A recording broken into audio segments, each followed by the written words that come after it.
अस्सलाम वालेकुम दोस्तों, मैं हूं नासिर। आप देख रहे हैं मेरा यूट्यूब चैनल नासिर व्लॉग।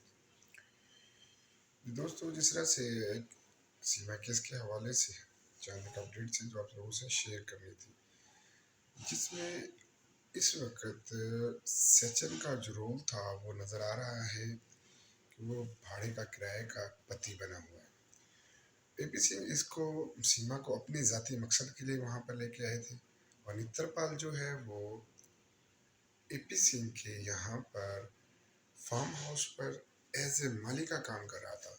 तमाम वो किरदार जो आहिस्ता आहिस्ता आहिस्ता एक्सपोज हो रहे हैं, उसमें से सबसे अहम जो बंदा है, सबसे जिस मकसद के लिए गई है, वो है जी एपी सिंह।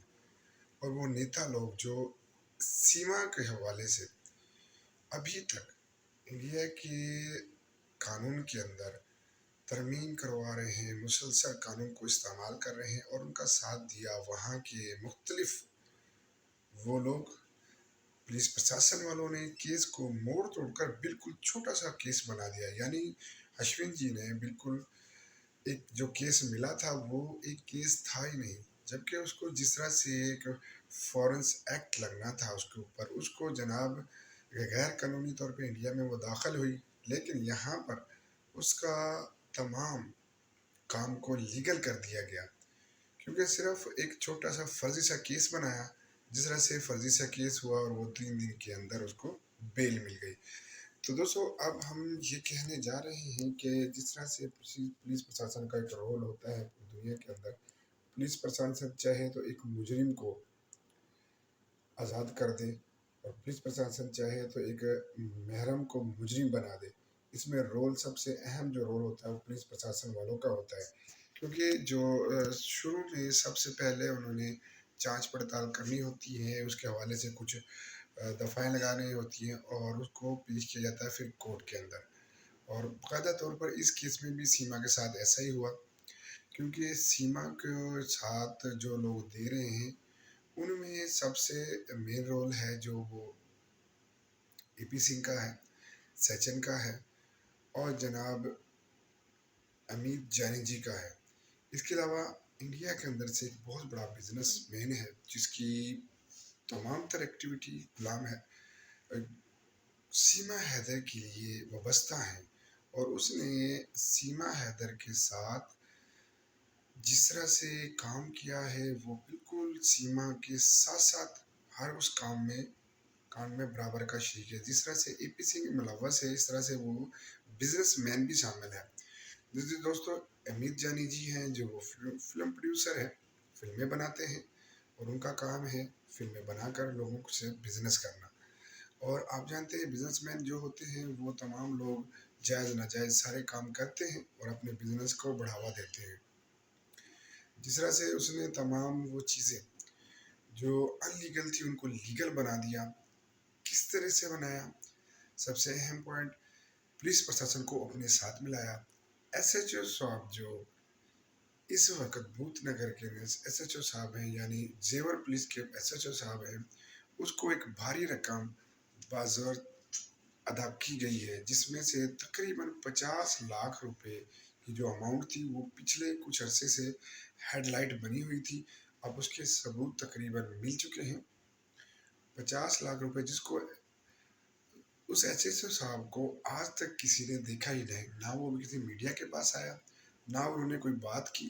जो पुलिस प्रशासन वाले लोग आ रहे हैं वो उससे नीचे दर्जे के हैं, और वो सिर्फ उसको जिस तरह से केस को उन्होंने मोड़ा हुआ है, उसका उसकी दफ़ाएं बहुत छोटी छोटी दफ़ाएं लगाई हैं। ना तो उस पर फॉरेन एक्ट लगा, ना उस पर वायलेशन ऑफ वीज़ा लगा, ना उस पर पासपोर्ट का लगा जी तमाम, ना उस पर ये कहा गया कि ये वैध तरीके से है। ये सिर्फ उसको ये कहा कि अनजाने तौर पर इंडिया में वो दाखिल हुई, और उसके 4 बच्चे हैं जो उसके साथ हैं, इस वजह से इसको भेज जाए। दोस्तों, कोई भी मुल्क का कानून हो, कोई भी मुल्क किसी भी समाज में रहने वाले इंसानियत हो, उनको इतनी आसानी से किसी दूसरे मुल्क में इंटर्न नहीं होने दिया जाता। उसकी बहुत एक जांच पड़ताल होती है, बहुत बड़ी एक एक्टिविटी होती है, उसके बाद उसको कहीं पर अपने मुल्क के अंदर बड़ी जांच पड़ताल के बाद एंट्री दी जाती है। लेकिन सीमा हैदर केस के हवाले से ऐसे तमाम चीज़ें झूठ साबित हुई। सीमा के लिए पूरी तरह से रास्ते क्लियर कर दिए गए, और उनका साथ दिया था। जिस तरह से सचिन का फादर जो शुरू में उसका हवारी बना, उसका कहा जी मैं इसको जानता हूँ, मैं इसकी तमाम तर जिम्मेदारी लेता हूँ कि ये गलत नहीं है। दोस्तों, जब हम ये कह रहे थे बार बार कि नेत्रपाल खुद एक मुजरिम था उस टाइम में, उसको बेल क्यों दी, दोस्तों आज वो वाज़ेह सबूत आ चुका है कि नेत्रपाल अब जिस वजह से फंसा हुआ है, ईपी सिंह के सामने हाथ जोड़ के खड़ा होता है कि सर मुझे इस केस से निकालें, मेरी फैमिली को इसमें निकालें, क्योंकि मैं 3 करोड़ रुपए नहीं दे सकता। मेरा बेटे के ऊपर 3 करोड़ रुपए का हर्जाना है।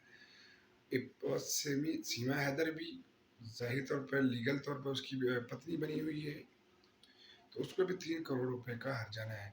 दोस्तों, ईपी सिंह से नेत्रपाल बार बार कह रहा है कि मुझे इसे निकाला जाए, अगर मुझे नहीं निकाला गया तो मैं बहुत बुरी तरह से फंस जाऊंगा। बीबी सिंह उसकी बात नहीं सुन रहा।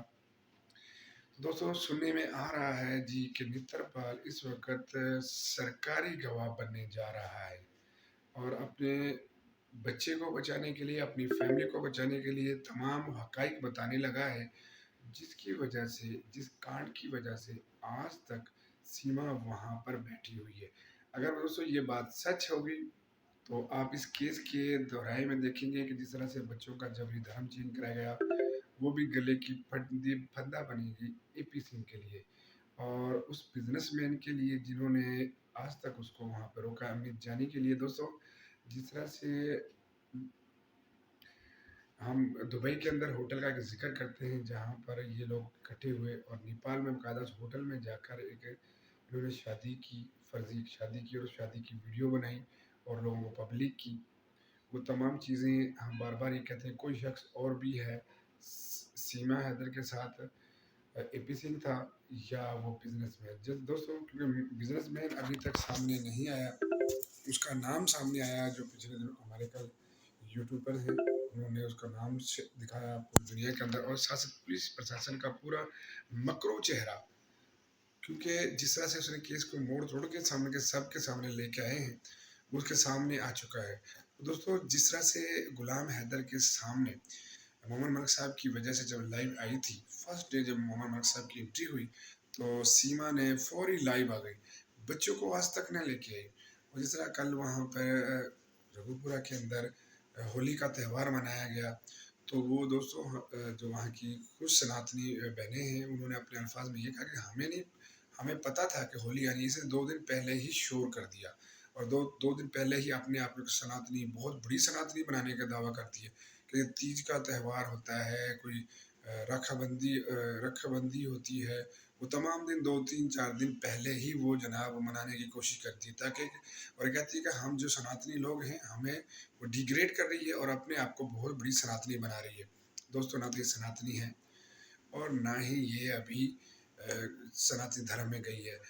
पूजा करने का ढोंग हौसला करती है, तमाम लोगों को मनोरंजन करती है और अपने जैसे लोगों के साथ डांस करती है। जिस तरह से उन्हें डांस कर करके वाज़ेह तौर पर उस साथ कह रहा था कि अब तुम कहाँ जा रहे हो, उस बिजनेसमैन को। दोस्तों, ये थी हमारे साथ अपडेट्स, तो इंशाल्लाह फिर मिलेंगे नई अपडेट, तब तक मुझे इजाज़त दीजिए। अल्लाह।